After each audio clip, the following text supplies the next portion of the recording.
Most interview shows tend to follow a familiar rhythm. A host asks a question, a guest delivers a polished answer, and somewhere in the exchange, a version of the truth emerges, carefully shaped, often rehearsed, and rarely surprising. But every so often you hear a conversation that feels different, slower, stranger, more searching. A conversation where the usual boundaries between interviewer and guest begin to blur, and something more revealing takes shape. I'm referring here, of course, to Talk Easy, the long-running podcast hosted by Sam Fragoso. Since 2016, Fragoso has built a show defined by intimacy and depth, extended conversations with artists, activists, and public figures that unfold less like interviews and more like acts of mutual discovery. Today, on Origin Stories, I'm talking with Sam about how the show came to be and about what it takes to build a conversation that actually feels like one. Sam, thank you so much for doing this. Hi, nice to meet you, Matthew. When did you do your first interview, your first real interview? The first person who wasn't a friend or a buddy, was it the first? It wasn't the first episode of Talk Easy. It was way before then. Yeah, it was way before that. I mean, for Movie Mezzanine, I interviewed Jeff Nichols, the director of Mud and Loving, and yeah, he's done I think Shotgun Stories. He's done a lot of good stuff. That was one of the first interviews, and I don't know when that was, maybe 2010, 2011 for Movie Mezzanine, that I felt went really well and that there was something there. And then I think actually from that piece, I ended up freelancing for a bunch of publications, doing written interviews. And, some of them landed pretty well. How did you know that interview was good? I think because people wrote on the internet, this is pretty good.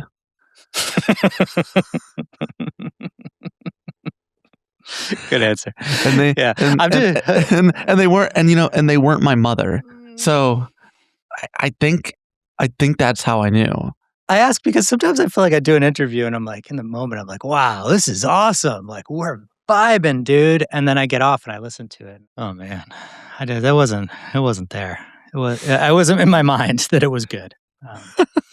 Yeah, I mean, I think there's a big difference, and we can talk about it, between written interviews and podcast interviews. The thing is, in a written interview, when it's a Q&A, and I say this with all due respect, like, as someone who's done hundreds of Q&A interviews, I edited, transcribed, tightened, rearranged. I mean, Q&As are kind of bullshit. You can make yourself sound tougher in print. You can make the other person sound clipped or kind of cloying. You could do whatever you want, because text on a page, when it's spoken, not written, like this answer right here could appear, without context, really, someone could blow this up and throw it on Deadspin and make fun of me. But yeah, I think like that's the big difference is, especially in written interviews, what you're trying to do is get the other person to trust you. And that's true in podcast interviews, but there's things you do in print where the audience will never hear me doing all that I'm trying to do to convince the guest or convince the interview subject to be interesting or to reveal something. And there's throwaway things you can say in a print interview that don't make the transcript. But in a podcast interview, yeah, you can cut yourself out. And I cut a lot of myself out of Talk Easy. But it's a lot harder to fake that. And it's a lot harder. You can't really rearrange, at least on our show, we don't rearrange people's sentences so that, they come in a different chronology or something like that. So my other gig is writing for the Times Magazine, and I've done that for about 10 years. And in the past 5 years, I would say, people have gotten so much more skeptical of me as a journalist. They have so many more, journalism writ large, but me as a journalist. Yeah. People you're interviewing for a story. Yeah. Yeah. And I think this is my working theory, that it goes to something you just touched on before, that like there's an increasing sense that things can be manipulated. Yeah. There's an increasing sense that things are not black and white, truth or not truth, for better or for worse. People think that. And they're so much more cautious. They they don't, and that goes to their consumption of journalism and of being in the interviews as well. So when they get something that's fully unstaged or feels much more natural, they're more willing to accept it. We've seen this on the podcast front.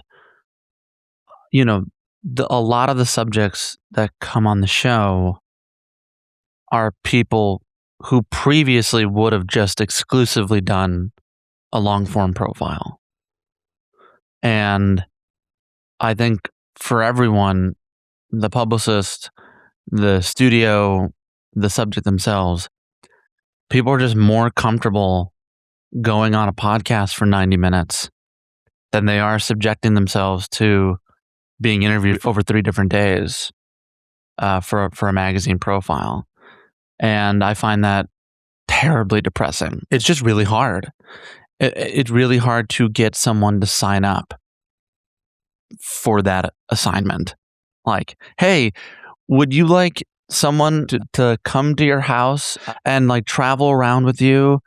And then they're going to keep checking in. And also all the facts of your life that you've held near and dear are going to go through the New Yorker fact-checking scrutiny now. Yeah, like in retrospect, it's amazing that people ever agreed to do this kind of to be subjected to this. And I do think there's a great benefit to it, and it breaks my heart. I think it's to the point where a press person quite rightly would say, well, why take the chance with doing an interview of any kind? Because what you're describing is a lack of control. It's like a lack of control over how you're depicted. And why take the chance? But this brings me to another question. Why do you think people say yes to being interviewed? Outside of I'm thinking psychologically, because obviously people say yes to being interviewed because they have a book to sell, they have a movie to promote. Why do people want to be interviewed? I can't speak to why people want to be interviewed. I can only speak to why they want to be interviewed by me, and which is my experience of having them on the show, which is kind of what I've been saying. Anyone who's come on the program would tell you that I was fair, led and governed by facts, was curious and empathetic, open to hearing their side on any given subject, and that we edited in a way that was reflective of both their experience and their responses. And there's a track record of almost a decade now. We don't misconstrue. We don't rearrange words or sentences to make someone sound dumb or to get them in trouble. Doesn't mean people haven't sounded dumb or gotten in trouble, but it's nothing that I did. So that's the only reason I know people keep coming on to talk easy. Is that we're I think we're pretty transparent about what we're trying to do. What did you get better at as the years went by? I mean, I'm taping for the listener. That's really it. I'm doing the interview for the listener. I'm thinking about someone in their car, at home, walking their dog, at work, etc., going, is that going to land? Is that going to reach? Are they going to understand this part of the conversation? Has there been enough scene setting? Has the context been properly relayed? Am I being clear enough in my line of questioning? Are we getting to the truth of what this person's actually saying, or are they still kind of on script? That's really it. That's the main thing that I got better at, is keeping the listener in mind. And in the early episodes, it's not like I didn't think about the listener, but I was so preoccupied with just making sure the social interaction went well that I think the listener and the final product, even really just the final product, was almost secondary to the lived experience of being in a room with someone and making sure that we got along. And that's not that's, I mean, certainly getting along is important, but it's not how the show's governed anymore. I think it's pretty natural though when you start out in journalism and you do want people to be your friend. You want to make it does feel like a connection often when interviews go well. And it's Yeah. It's is friendship of a sort. It's like single serving friendship. Is that how you describe it when you're pitching a magazine piece? Yeah, but Single serving friendship. I won't call you back, but yeah, no, it'd be great. Well, do you have you formed actual friendships with people through these interviews? I was listening to the George Saunders one. You've interviewed him so many times. You guys sound like friends. Yeah, we're friendly, but there's not. I mean, I think it's one thing if it's an author, Yeah, I mean, there are people I've become friends with. It's more often the case that I'm friends with someone before they come on. But even then, I'm very reluctant, as everyone knows in my life. Anyone who's a friend of mine, I really dread having them on the show. I almost never do it if I can avoid it. I find it. Why? Because I don't want to lie, and I think you have to lie, because you have to pretend that the relationship you have and the facts that you have about their life, you have to pretend like you don't have them. And you have to not bring things up that you would bring up if they were any other subject. Of course, you wouldn't know about those things if they were any other subject, because they would be a subject and not a friend. And there are things that that one is privy to in friendship that is not for public consumption. And that's totally fine. It's just, it makes it hard for me as an interviewer to do my job honestly. How do you prep for an interview? Right now, not in the past. How do you do all the research yourself, or do you at this point have assistants? Okay. I do most of it. Yeah, we have some assistants, which is new. But I do most of it, and I mean it's pretty. I would describe it as obsessive. That's the best word for it. You know everything before you go in. I know as much has been published. Yeah. And I've heard. I usually I likely have heard most of their interviews. I've read all the big ones, and I've seen the important work or the new work, or both. What would the inverse look like if you weren't as obsessive? Would it just be a matter of finding yourself wandering through an interview or worrying about duplicating what had already been done before? There's no question I would duplicate. I mean, how would I know?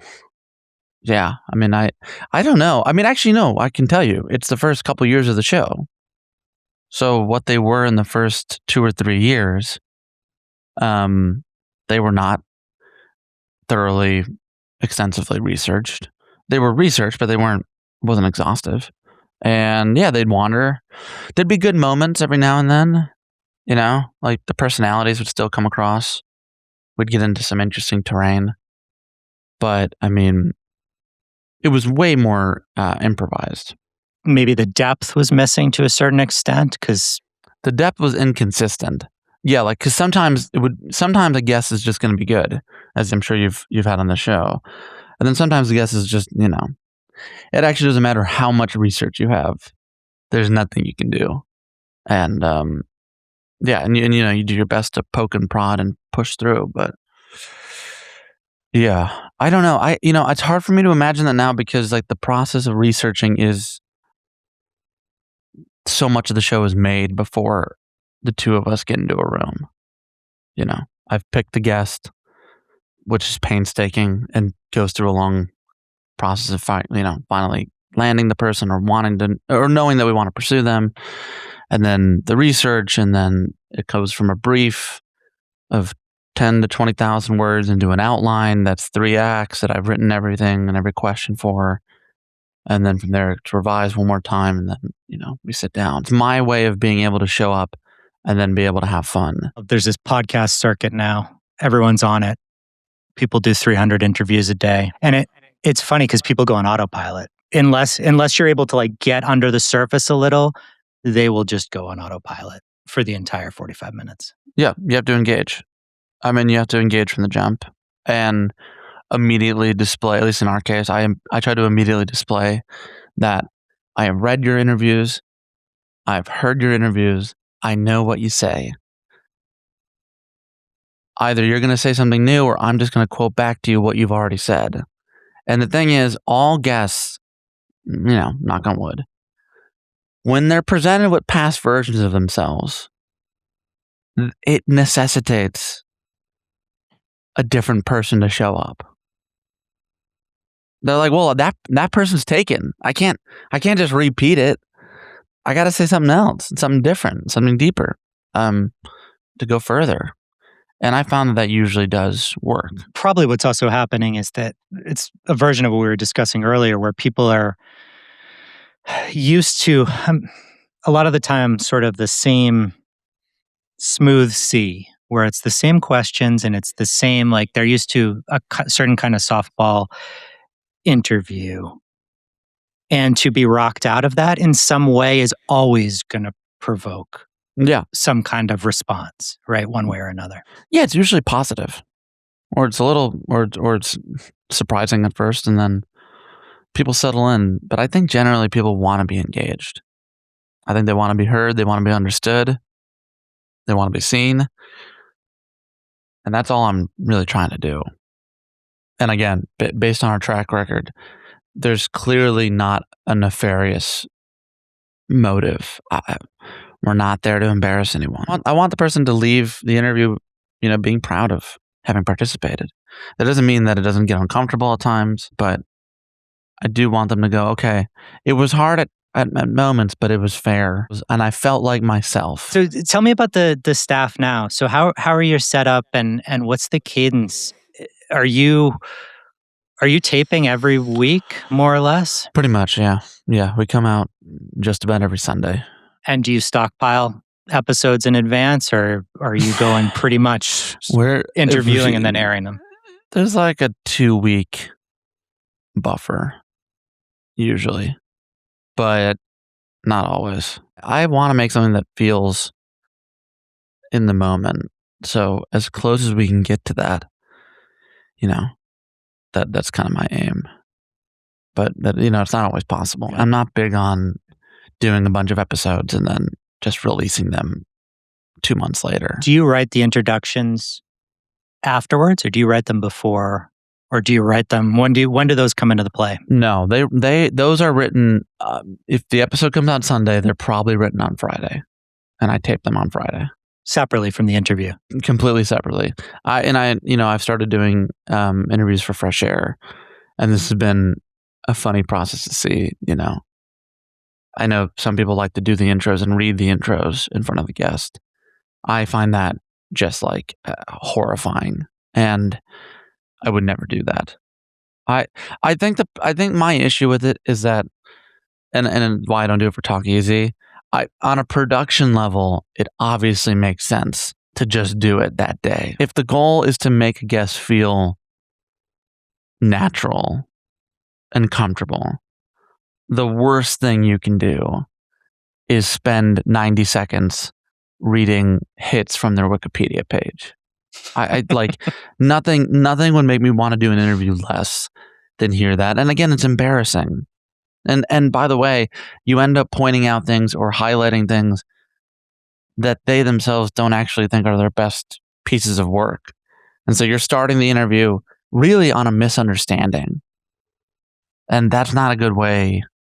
It's A, it's obsequious, and then B, it could just be like you genuinely don't know this person's work well enough that they go, wait, I just said yes to 90 minutes of this? The thing that you think is the best. I'm sure you have this too. Like the pieces that you think are your best. Other people are like, it's not that at all. It's this thing. That should not even be part of the interview in my head. Like that's completely separate from the human exchange that you're about to have. Do you feel like you know people better than the average person? Do you think you have more insight into what makes us all tick from doing this for 10 years? No. I know how to pay attention. At least, while we're taping. Maybe some of my friends may feel otherwise. I love when guests write their own segue to the next question. Attention's at a premium right now, everywhere. I'm full of optimism and also pessimism. I'm full of optimism in that shows like yours are successful. People still listen to Fresh Air. They still read The New Yorker. That stuff is still important to certain people. I'm full of pessimism. How is the Times Magazine doing? It's got its audience, but I think that this feeds into my pessimism and optimism too. It's an age and demographic based audience, right? It's like, people who read The New Yorker tend to be a little older. They're young readers for sure. It's the same with the Times Magazine and same with the Times. And I guess what I'm really worried about is that the people who like this kind of stuff are literally being evolved out of existence and taught to value something different. But you're from a different generation. You're at least 10 years younger than I am. So I don't know. No. I think I'm probably the last. Yeah, we're probably the last. I think it's probably done after that. So what's the point? Is it just like, are we like the last passengers on the Pony Express or whatever metaphor you want to use? I think the better question is, would that be so bad that we're the last passengers? I mean, don't there always have to be last passengers? I mean, like I'm in Los Angeles and I've been here for 10 years. And we're going through it. We've been going through it since the pandemic, really. The pandemic accelerated and exacerbated all the issues that the industry already had. And they're irreversible issues. And we're going to have to accept, and I think it's been hard for people to accept, that movies and TV and entertainment are just not the cultural center anymore. Like I grew up in Chicago. The Bulls haven't been good basically my whole life. But really the last 26 years, they've been bad. They were really great for a decade. And I think the movies had a great run for like 80 years. And it's over. And that's okay. It's sad, but it's okay. Something else will take its place. It already has. And the people who love making movies, there will always be an audience for it. The question is, can we accept that there's just going to be less people that care? Can we still do our jobs and find it to be meaningful and productive if that audience is smaller? I don't know. To me, I find value in doing the show. I find it rewarding for myself. I find it rewarding working with the people that I work with. I find that the conversations do reach people. I meet people all the time who hear episodes and tell me about how it reminded them of this moment in their life or where they were at when they heard it. It is meaningful. I've heard it. I've seen it. I've had, emails and emails and emails that are so moving. But yeah, I still grapple with the fact that we're not, Joe Rogan or something. But I just make my peace with exactly with what you just said. I in the past year, I've caught myself being like, right, I don't care if this article is on the top 10 list. I don't care if this podcast is the number one slot. If I get a few emails, it makes me happy. If I can reach one or two people, it makes me happy. But that's an adjustment. That is a big adjustment. It's a big adjustment. Even 10 years ago, it was still possible to write a magazine story and have everybody that you knew be talking about it. And that's just no longer possible. Well, no. And that's hard because you're learning that everyone that you know and love has a crippling addiction to their phone. Generally, that's what is precluding them from reading it. We're all phone addicts. I don't know almost anyone who's not. I'm actively trying to rewire my relationship to being on the phone. We have a dopamine dependency. People are like, I don't want to go to a movie. It's 2.5 hours long. And you're like, right. But you watched 10 episodes of The Beast and Me in 2 days about a magazine writer. It's a terrible show. And it was 10 hours. And you're like, yeah, but I got to be on my phone the whole time at home. People like watching movies. They just like to also be doing something else. It's like in Seinfeld when George Costanza's like, what if I had sex and I also ate a sandwich during it? Like we're so addicted to dopamine that the idea of being in a movie theater for 2.5 hours is so fucking terrifying that we would rather wait for it to be streaming so that they can also be on their email and their phones while watching it. So often I feel like I think about Louis C.K.'s stand-up comedy long after his scandal era, because he did say a lot of extremely smart things. Do you remember his interview with Conan O'Brien about smartphones from like 12 years ago? Did this ever cross your radar? No, but I'm interested. He was like, what's happening is we're so fucking scared of being with ourselves. Like we have decided that we can no longer be with ourselves. We Yeah. are like terrified of facing the emptiness which is how he put it, inside of Yeah. us. And it's like we must fill it. We must fill it. We can't look at the emptiness. And he was right. I mean, that's what happened, right? It's like Yeah. none of us want to be alone with our thoughts. Yeah. And it doesn't help that when one is alone, their thoughts, at least for mine, I'm a big ruminator, and, what's happening is, it's hard. There is a general fatigue brought on by the phones, exacerbated certainly by the phones.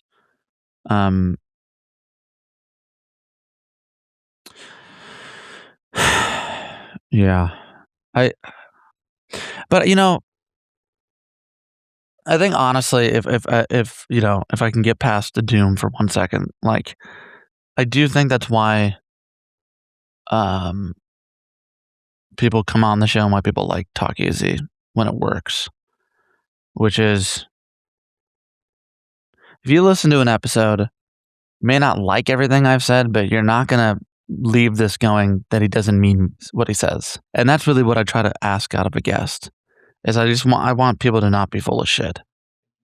And I find that, listeners respond to two people having a human exchange that doesn't feel deeply mediated and prescripted, and promotional. It can be funny and human and vulnerable and angry at times and idiosyncratic. And most importantly, it can feel like two people trying to hold something true in a world that is full of mistruths and disinformation and bullshit. I think that is the aim every week. And doesn't mean we always land the plane, but it's certainly, that's how I'm thinking of the show. I'm thinking of the show in response. The show is made, like, funny enough, this interview with you, it's all the things that I go through and work through that I then leave at the door before taping with someone. It doesn't mean that it's not there for me when the episode's done. It's right there for me. But, everything I'm upset about, I'm making something in response to that and in spite of that, and to combat, that fear and disdain and sadness. You're good at a lot of things, but you're good at this one thing. So, did the David Mamet interview. Did you ever listen to Quentin Tarantino with Terry Gross from around Django Unchained? Or do you know the interview I'm talking about? Kind of. I mean, he had a lot of contentious interviews around that time. He did one that reminded me a little bit of the Mamet interview, where he was like, Terry Gross was like, "You're quiet. You're not saying anything," and he was like clearly so full of rage at being asked about race in Django Unchained, and she was narrating it. She was like perfectly cool while she was doing it. I've seen you do this before in interviews too. When someone's really upset, like they're in your face and angry, they're clearly angry. How do you keep going without descending into emotion yourself? It really depends. I mean, you're talking about a very specific example in David Mamet. Yeah. In Terry's case, it's funny because, those are all remote. So she's not even seeing Tarantino. I mean, she's in Philadelphia and he was probably in the NPR, branch here in Los Angeles. So she's only hearing it. And there's thousands of miles of distance between them. We do most of our tapings, in person, face to face. I certainly felt like I had plenty of emotions before, during, and after the David Mamet episode. But again, this goes back to the nature of the show. I believed in the line of questioning. My line of questioning was not like plucked out of thin air, despite what I saw some people on the right, describing it as. It was governed entirely by the content of 2 or 3 of his books. I was just taking what he wrote and going, this and this don't seem to equal this. I don't understand. Could you help me bridge the gap? And yeah, he didn't like that. And I don't think, and I think that's I said earlier, like, people hold for playing. A lot of people like being seen and being heard, but there's a flip side, to being seen and being heard, which is you're seen and heard. And sometimes, if you've told yourself a bunch of stories, as I think he has, about why he is who he is today and how he is no longer the person he was previously, I think he called himself a former brain dead liberal. Yeah, I think it's going to be challenging to be met with your own words. See, the thing is, the people on the right that I got a bunch of shit from, one, they don't know what the fuck they're talking about, to quote David Mamet. Those people don't know David Mamet. I researched him like for 50 hours. Like, I grew up in Chicago. I know the people he's writing about. I know a lot about David Mamet, and I read his work. Like, when he goes on the right-wing shows, it's so fucking amazing. He goes on like Sean Hannity. They don't ask him about anything written in the book because they haven't read the book. So, like, ultimately, if I stayed calm or if I sounded like, unemotional, it wasn't about me. It was about the work, which I had sufficiently read and prepared for and prepared to discuss. He wanted to make it personal, saying, I'm someone who looks like he's never been hit before. I have. I'm someone who's like inconsiderate of his past and of the Jewish people. Yeah, it's just bullshit. What he didn't like is that I was accurately and honestly getting some. I was hitting close to the bone, and this is a guy who has told himself a bunch of stories that are not true, so that he can be the rage-filled, angry writer that he now is. And by the way, I'll still love Glengarry Glen Ross forever. Whatever. He threatened to punch me. He called me a snowflake. He said I'm governed by like liberal emotions or whatever he said. I still have look at this. Still have this book right here, and it's an amazing book on directing film. I love David Mamet's work, even if David Mamet, the interview subject, didn't love me so much.